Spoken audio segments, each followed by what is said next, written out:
On today's video we're going to show you how to do a marble or stone, depending on how much veining you put in. It could go either direction. Wetting down our panel, which is just an MDF panel, it could be any kind of panel with a latex eggshell backing. We've spritzed some water on it, and now Dean is putting the first color on, and we're just drizzling it. These paints are thinned down 80% with water and the rest paint, so not a whole lot of paint there. So the water and this paint spritzed on. We'll move them together a little bit, soften the edges. These are whiz rollers, and we're just letting the weight of the roller basically move the paint around. This will be our background for the further finishes. We're coming back with another gray, and in this case we're going to add a little bit of shaping here. We're going to make it look like there's some veins in this kind of stone.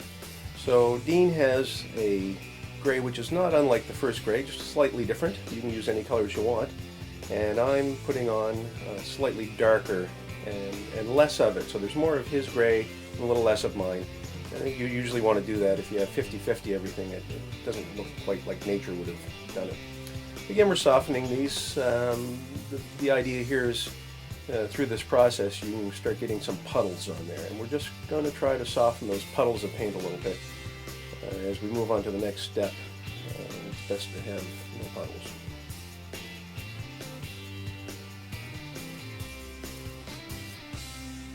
Alright, now the next thing we're going to do is we're going to add some yellow, just a nice warm yellow that we've put in a spritzer, and just sort of put that in some of the areas there, again following the idea of the veining.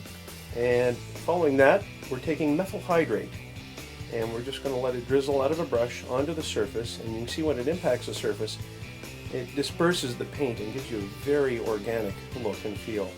It's a wonderful trick for doing marble or natural looking finishes.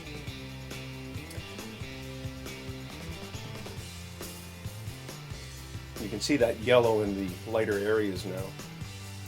Alright, the next step, we're going to take some more paint, thin down 80% with water, put it in the pump spritzer, and this is a white almost like the background.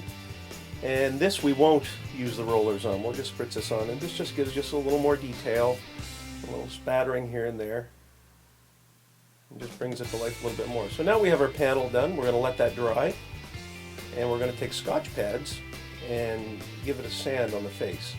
So we'll give it a nice rub with the scotch pads. I like scotch pads because they don't leave you any swirl marks as far as like regular sandpaper would. Okay, give it a wipe, get all the dust off of there.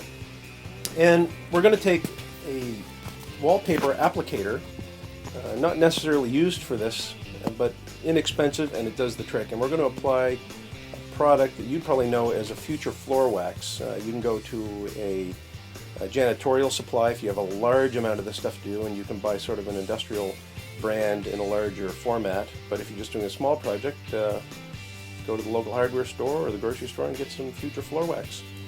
And you can see we have our completed panel, and nice and glossy and beautiful. Come see us at Creative Painting Techniques if you'd like to see some more tips and tricks.